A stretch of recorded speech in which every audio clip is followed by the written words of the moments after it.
What does an anthropologist do? Popular images contribute to our understanding of anthropologists excavating ancient ruins and studying small remote tribes in foreign lands. Yet these images are only a part of the picture. In the most basic terms, anthropology is the study of humans. Humans in every place and time, past and present. The physical characteristics of humans and the materials they leave behind are just the beginning. Language, customs, social relationships, technology, and material items such as pottery, tools, and clothing are also a part of anthropological study. Anthropology affords me the opportunity to deal with such a variety of things that I've never been bored during my career. For most of this century, anthropologists have been employed primarily as college and university faculty, and many still are. But anthropological practice and application, in which anthropologists have directed their attention to contemporary societal problems, have always been a part of anthropology. Beginning in the late 1960s, the job market began changing. More anthropologists were being trained than could fill the number of available academic positions. In addition, there was an increase in non-university-based job opportunities, which were well suited to an anthropological approach and dealt with issues such as urban poverty, international development, and health and human services. Presently, nearly 1/3 of new PhD anthropology graduates and the vast majority of new MA graduates find employment in a wide array of positions in the public, private, and nonprofit sectors, both foreign and domestic.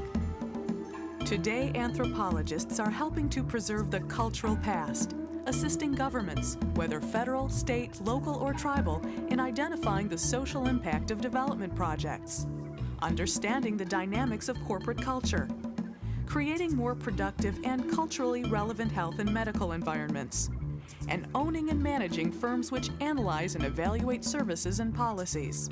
The limitations on the possibilities for anthropologists, I think, are mostly those of creativity and imagination. Anthropologists are also involved with natural resource issues associated with forests, fisheries, parks, and conservation efforts. You're also on the cutting edge of a number of big questions. The major questions like environment and how it relates with people. It's very exciting to see the work of anthropologists that's actually being used to help manage fisheries. And the greatest challenge of all is to cross the boundaries of natural resource thinking and management and cultural resource thinking and management so that the human communities, the Native Americans, African Americans, and others who have been traditionally associated with those resources are taken into account in our planning and interpretive programs and management systems. The study of anthropology is actually divided into 4 large subfields, which continue to expand and diversify. Physical anthropology, or biological anthropology as it's often referred to, is the study of human biology, not with an emphasis on the individual, but with an emphasis on populations. Linguistic anthropology is the study of language structure, development, and use, and its relationship to culture. Sociocultural anthropologists study the social and cultural aspects of human behavior to understand and explain people's values and motivations. Archaeology is the study of material remains for the purpose of reconstructing and understanding all aspects of past human behavior. Each of the 4 subfields employs a holistic approach in studying and explaining culture. Rather than looking at economics, biology, or kinship as unrelated features, anthropologists try to examine the interconnections between all aspects of human life simultaneously. The anthropologist and other social scientists working as part of a team with other disciplines really can make a contribution explaining the holistic way of looking at social systems. When anthropology is viewed and understood as a whole, one can begin to appreciate its many applications. Physical anthropologists are often found in university settings. But often, teaching anthropology is just one of many roles. As a university professor, I have several responsibilities. They include teaching, of course, research and publication, as well as community service, which extends from the development of the university community to the broader community in which professors are involved as consultants and educators. One such consulting job in which Blakey is involved is the African burial ground dating back to the 1600s and discovered in 1991 during construction of an office building in New York's Lower Manhattan. The African burial ground is the earliest and largest African cemetery that's ever been excavated archaeologically in the United States. Before the General Services Administration could begin its construction, they were required to contract an archaeological firm as well as physical anthropologists who could mitigate the site.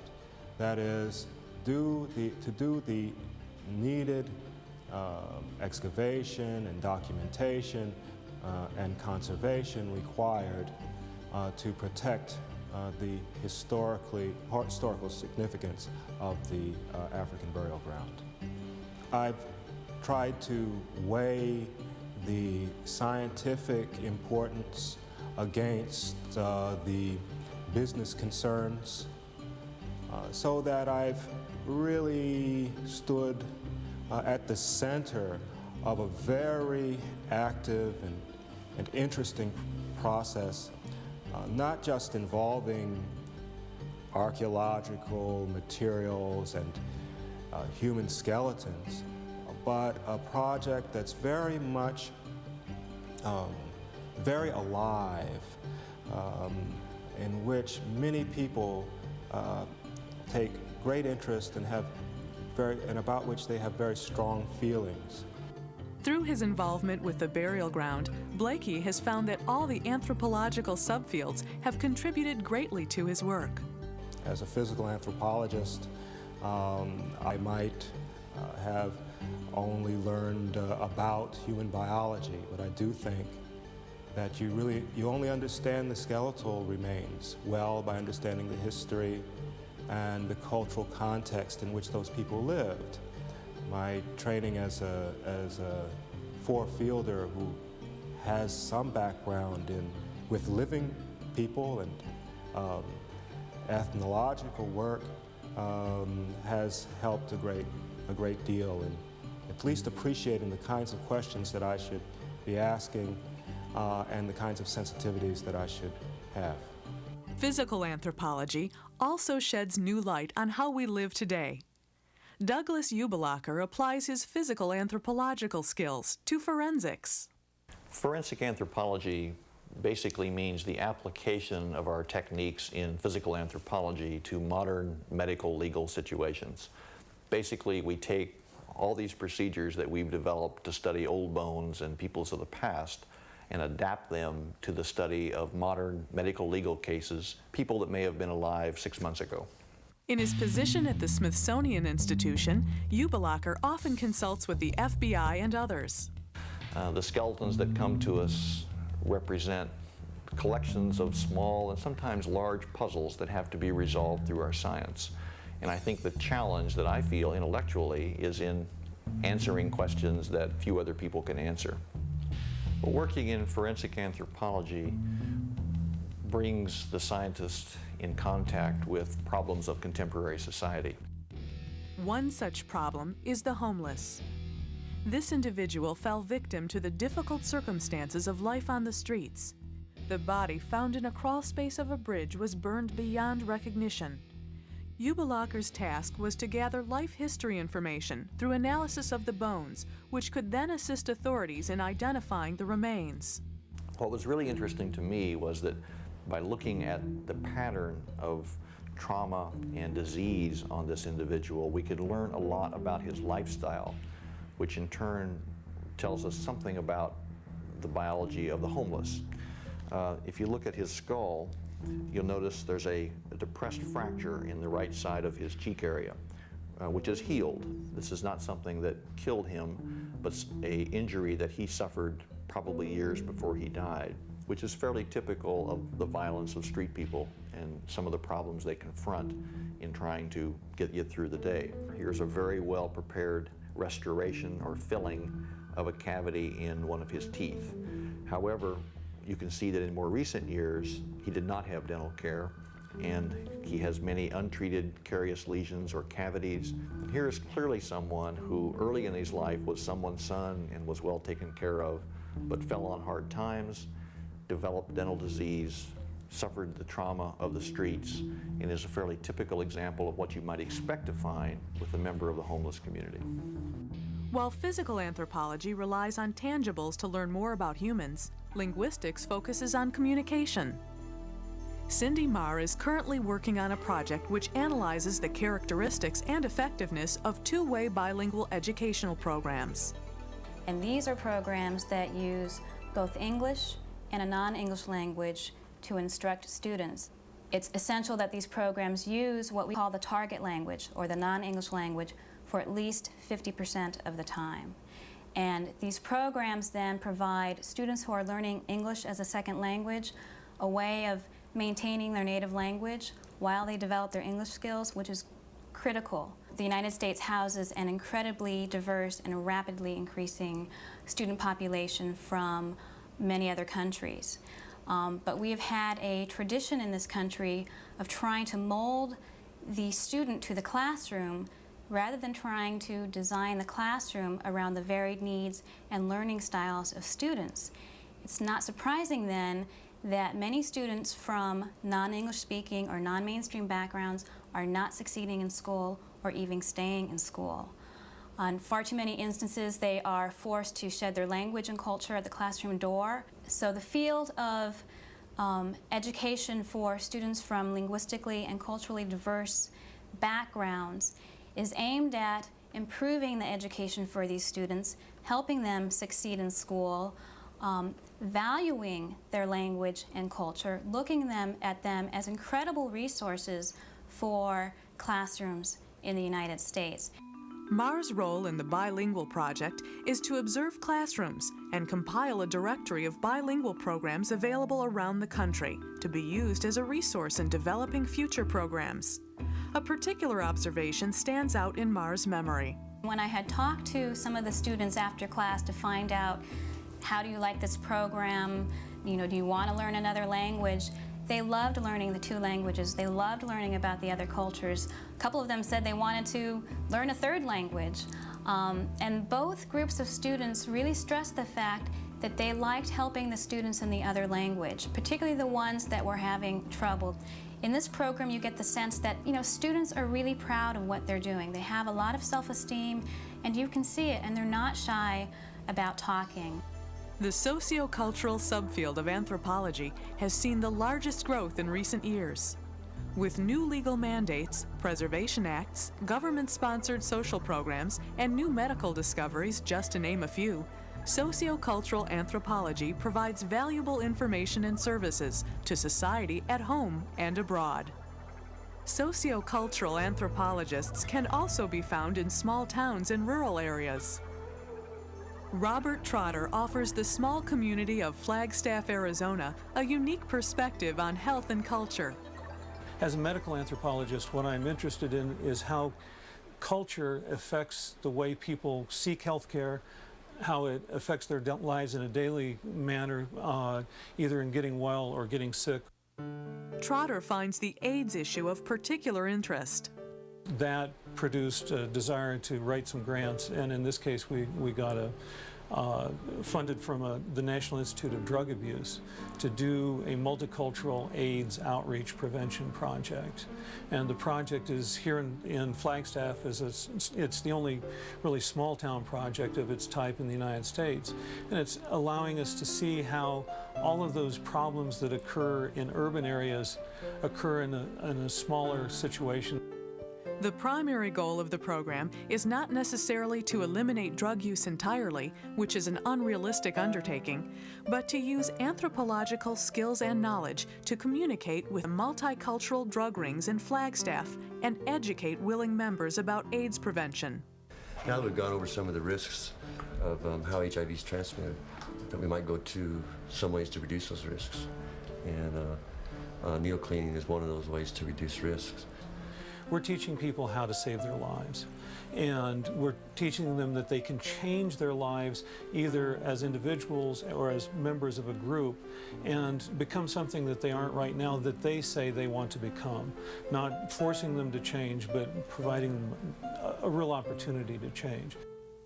Sociocultural anthropologist Lori Price is also involved in the AIDS Prevention Project. Some of the methods we use in this regard are life histories, which help us understand our clients and their total world experience, and also observation. For instance, we have a study going on now where we actually observe people using injection syringes to see the extent to which they share syringes, which is one of the ways that HIV viruses are transmitted. Price has helped produce an intervention manual detailing step-by-step instructions which the AIDS Prevention Program specialists must follow in educating drug users who come into the program. Along with the printed materials, video has also helped create awareness and provoke change. We all know about the power of visual media in the American culture, and so we wanted to harness some of that, but in an anthropological way. Now, the purpose of our particular video approach, we had really 3 dimensions to it. One was we wanted to show people AIDS, because in a semi-rural area like this, people don't really see AIDS very much, and they maybe don't believe that it's really here.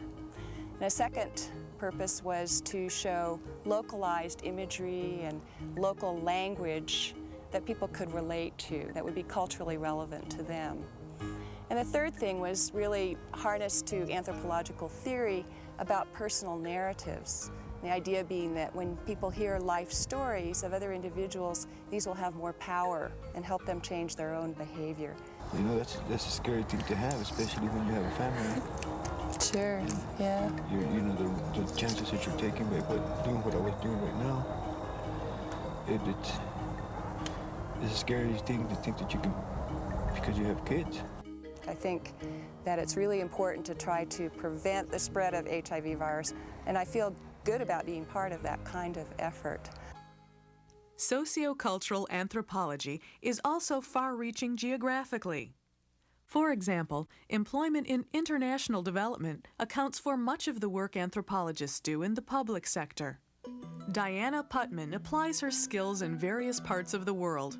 AID is the Agency for International Development, and basically that is the agency that handles all of your governmental assistance. It's your foreign aid overseas, and we have a budget of somewhere between $6 to $8 billion, which is all non-military foreign aid, such as agriculture, health, private sector, things like that. One example, for instance, of international development work might be a water project I was involved in where we put in rural water supplies. That is, we put in wells and pipes into people's homes so they could have water. But we also got both men and women involved in managing the system and deciding where the system would go and how to keep it going once we left the country. And that's what we would call sustainable development. They take it over once our foreign assistance disappears. Anthropologists often help to identify unanticipated consequences, which help make change less disruptive. The anthropologist's role is to bring people back into the picture and make sure that they get the benefits from all the change and investments we make in their countries. We know a lot about these cultures. We understand about important things like cultural relativity, so we don't go in imposing American values. Instead, we try to see what exists and figure out how to make people's lives better in light of the conditions in their own countries. Anthropologists engage in various types of problem solving related to socioeconomic change. For over 800 years, the Hopi Indian community in the village of Bacaville, Arizona, relied on the terrace gardens as their source of food and water.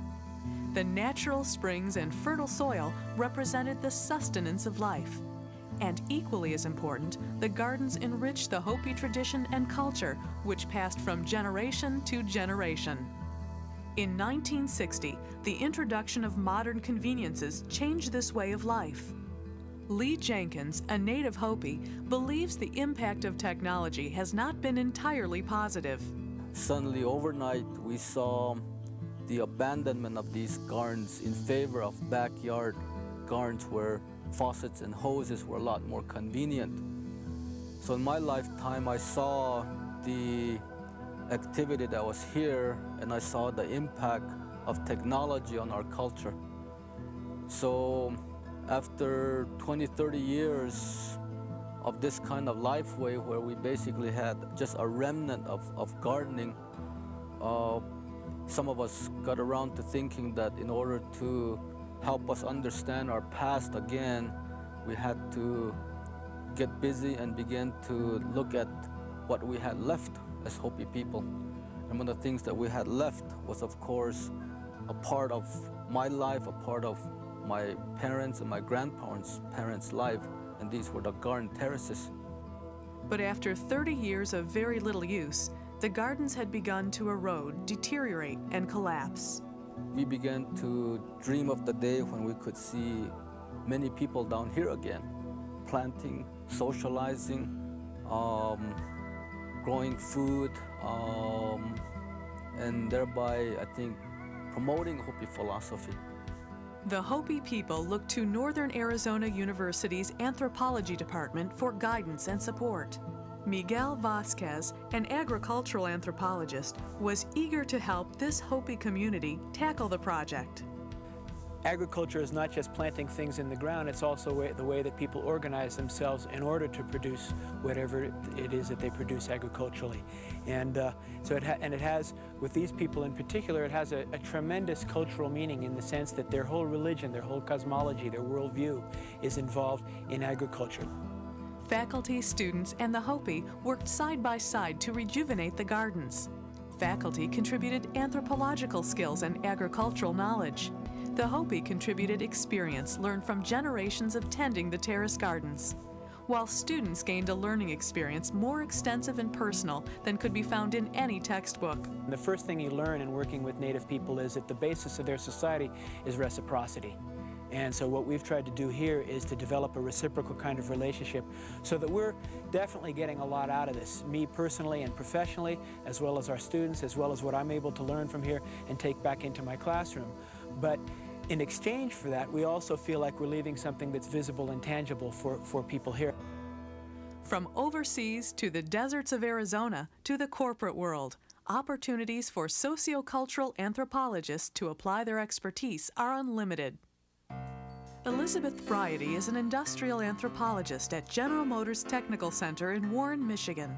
One of the questions that I am always asked by my friends, family, and coworkers is, what does an anthropologist do for General Motors? I usually tell them that I conduct studies of employees to understand the kinds of problems that they're having in their jobs. And I'm very much interested in their perceptions as well as their behavior. In short, their work culture. Bryety collects data for her studies through a combination of methods: casual conversations, interviewing, observation, and company documents. Before I begin any project, I explain directly to the GM unit that I'll be working with that I will guarantee confidentiality. By that I mean that I will not identify any of the individuals who agree to participate in my study, and if asked, I will also guarantee the confidentiality of the particular GM unit involved. Bryety's fieldwork enables her to converse with employees involved in many aspects of the production process. On this particular day, she was with a GM robotics design team discussing the effects of new technology on GM culture. Why did you feel it was important to develop RoboCut to cut the clay models? Traditionally, it takes 3.5 to 6 years to design a new vehicle and get it to the market. Any company that can shorten this process will have a tremendous advantage over competitors. What are some of the advantages of RoboCut? RoboCut is the first one on the world that uses a robot for concept car design. What we are doing is one element that can help the company to speed up the design process, to improve the quality and reduce the cost. Gary, you, Elong, and others have been working very hard to integrate RoboCut into GM's day-to-day operations. What do you see as some of the key technology transfer issues involved with RoboCut? Well, there's certainly technical issues related to the equipment and the robots that you see here, but a significant portion is the people issue.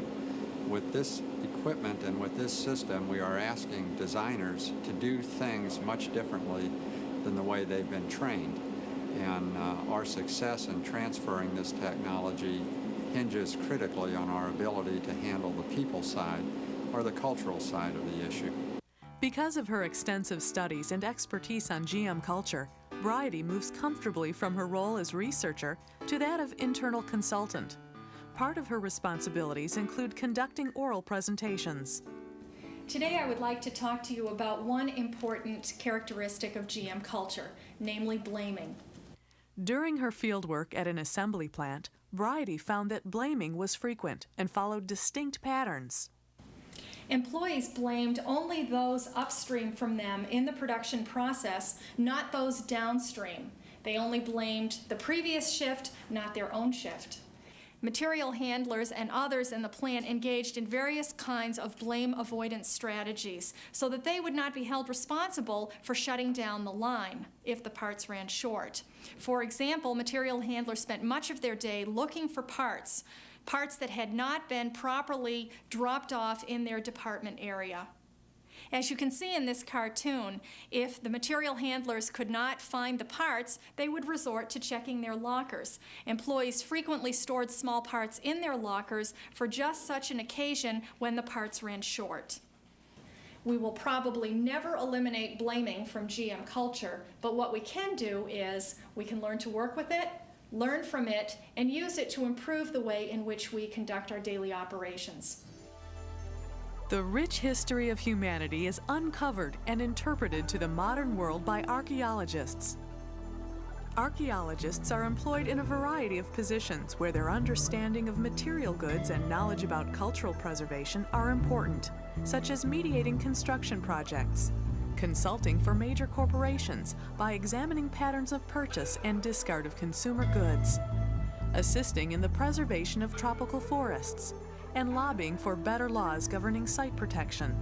Peter Pillis is a forest archaeologist at the Coconino National Forest. My area of responsibility includes about 2 million acres here in northern Arizona. It's an area that's rich in cultural resources. We have hundreds of thousands of archaeological sites and many places that are of traditional importance to Native American peoples. The majority of the job consists of inventorying these resources, managing and protecting them from project impacts, as well as coordinating archaeological research with universities and museums. As a federally paid employee, much of my job is also concerned with making archaeology and anthropology relevant to the American public. Public involvement is one way to help people understand the world of anthropology. We find this process in place in the Eldon Pueblo ruins in the Coconino National Forest. Archaeologist Lisa Stewart is project director for this site. It's a Sinawa Pueblo that was built by the Sinawa Indians about 700 years ago. The Hopis consider the Sinawa their ancestors. And we have the Arizona Archaeological Society program working this week and next week at the site. We have different programs come out almost every week during the season. And they're excavating in rooms that were excavated in 1926 by Dr. Jesse Walter Fuchs. And he used a different technique than we use today. And so we're seeing if he missed anything or what the technique exactly was that he used. The 65-room Pueblo represents an educational resource for the entire community. We offer programs to elementary school children, to high school kids who are looking for vocational information. We offer it to the amateur archaeologists, to children with physical challenges, and to the museum kids that go through the museum come out here also. For example, once children work on the site, they have a stake in its future. The hope is that they will become protectors of all archaeological sites. They won't be going out to the next site with a spray can and writing on the site. They'll go out and they want to protect it, and they'll identify that as a site, and they may even report new sites that are found. And that has happened. We go ahead and we learn about the excavation techniques, just enough to get them started, and then it's a one-to-one with the archaeologist, with the participant working in the soil. The excavating is just one tiny step, and then it goes off to a lab, and then it's analyzed, and it goes to a museum to be stored and to be understood by all the other scholars that come out and look at the information. People working at the site under professional supervision learn to see from an anthropologist's perspective. Another thing that I hope the participants start to understand is they start to be able to think and understand what was it like to be a Sanawa person. Not what was it like to look at their pottery, but what were they using it for, what were they feeling, what did the ground look like. It's just going back in time. The skills and knowledge that anthropologists bring to their jobs share common elements. They are trained in the four-field approach and learn to develop a holistic perspective in analyzing and explaining phenomena. Applying qualitative and quantitative methods provides anthropologists with a more complete understanding of the cultures they study. Some of the basic skills are being able to interview people, not just people in communities, but government people, corporate managers, and being able to move comfortably among arenas. You need to be able to be fully conversant with computer and computer skills. Fine-tuned communication skills are also a plus. You need to be able to write clearly. You need to be able to express yourself without using a lot of jargon. An anthropologist's perspective must be broad and open-minded in order to make a positive impact. I think it's very important for applied anthropologists to work with people in other fields such as education, linguistics, sociolinguistics, sociology, psychology, because I think in this field of education and language, there's a real need for cooperation and collaboration among people from different disciplines. I guess the sort of specific kinds of skills that you bring to this, first of all, are a willingness, and I feel real strongly about this, a willingness to roll up your sleeves and work alongside people. Sometimes the skills a position requires are not clearly identified as anthropological. I think there's a growing interest in our skills at state and local levels. They're not always called anthropological skills, and that's where the creativity comes in, and that's where making your own opportunities comes in. You need to be able to see an opportunity and say, anthropological skills will work here. They may not say, we need an anthropologist. And when an anthropologist finds his or her niche, the results can be personally rewarding. There's a lot of diversity. I'm doing something different every day. I'm going to different countries all the time. I have a chance to learn different languages. It's constantly a lot of fun and very rewarding. Working for the Navajo Nation has been a great opportunity for me. It puts me back in touch with my people, the Navajos, and it puts me back in touch with the land that I grew up on. And sometimes after a long, hard day, I'm driving back and it's hard for me to believe that I get paid for this job. There are so many issues, so many cultures, so many social systems that every day brings a new problem, new issue, new set of ideas coming across my desk.